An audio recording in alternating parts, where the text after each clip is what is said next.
Pada masa-masa akhir kerajaan Majapahit menuju reruntuhan, alam menunjukkan tanda-tanda tidak bersahabat. Musim kemarau panjang membuat tanah menjadi kering kerontang. Sumber air semakin berkurang di Pulau Jawa, khususnya Jawa Timur. Alam yang tidak bersahabat membuat situasi sosial kala itu sangat rentan. Gejolak sosial, perang saudara, tawuran antar kelompok terjadi di mana-mana.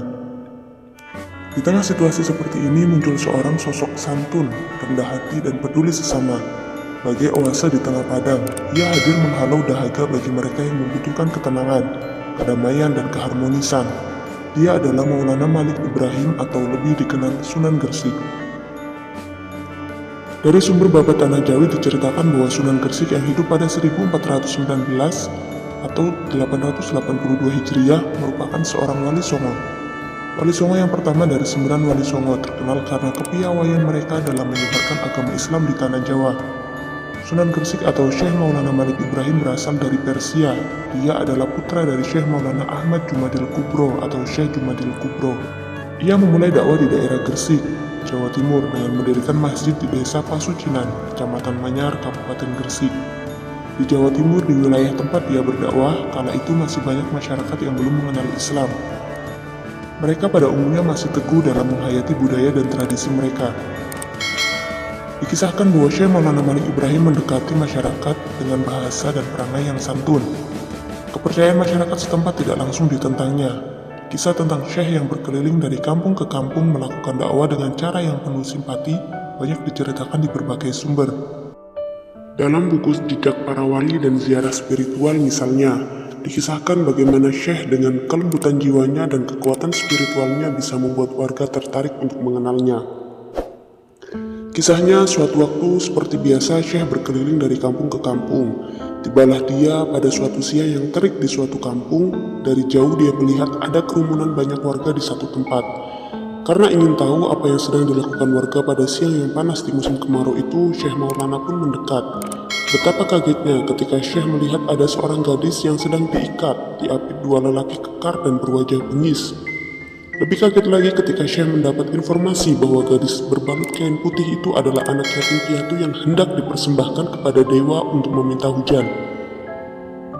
Seketika Syekh merasa iba dan ingin menyelamatkan gadis malang itu. Mengetahui Syekh hendak menggagalkan ritual minta hujan itu, pemimpin ritual meminta kedua lelaki berwajah seram mengamankan Syekh. Keduanya siap menjalankan perintah. Anehnya, baru hendak melangkah menangkap Syekh, lutut kedua pria kekar itu ngilu, serasa kaku dan tidak bisa melangkah mendekati Syekh. Pemimpin ritual pun segera bertindak untuk melanjutkan ritual. Ia mencabut belati dan hendak menikam gadis itu. Anehnya, tangan sang pemimpin ritual juga ngilu dan tidak bisa menghujam tubuh korban persembahan. Lalu dengan tenang Syekh membuka dialog. Syekh bertanya, sudah berapa kali melakukan ritual minta hujan kepada dewa dengan korban nyawa manusia? Mereka menjawab, sudah 3 kali. Apakah hujan sudah turun? Belum, jawab warga kompak. Kemudian Syekh melakukan negosiasi dengan menawarkan dirinya saja yang berdoa minta hujan, asalkan gadis yatim piatu itu tidak dibunuh. Permintaan Syekh diterima. Syekh Maulana kemudian memimpin sholat istisqa untuk memohon hujan kepada Allah. Saat Syekh memimpin sholat, langit tampak mendung dan menjadi gelap. Hujan lebat kemudian mengguyur wilayah itu.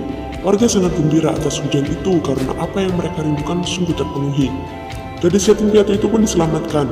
Pada kesempatan itulah Syekh menyampaikan dakwah, menyampaikan ajaran agar anak yatim piatu harus dilindungi, bukan malah dijadikan korban persembahan bagi dewa.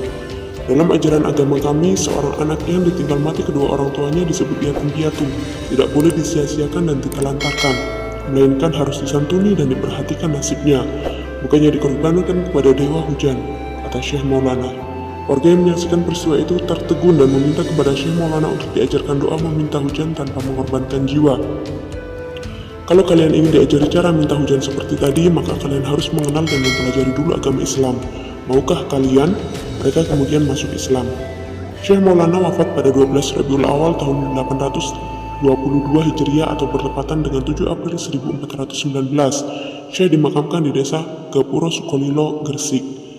Kisah ini dilansir dari berbagai sumber. Wallahu a'lam bishawab.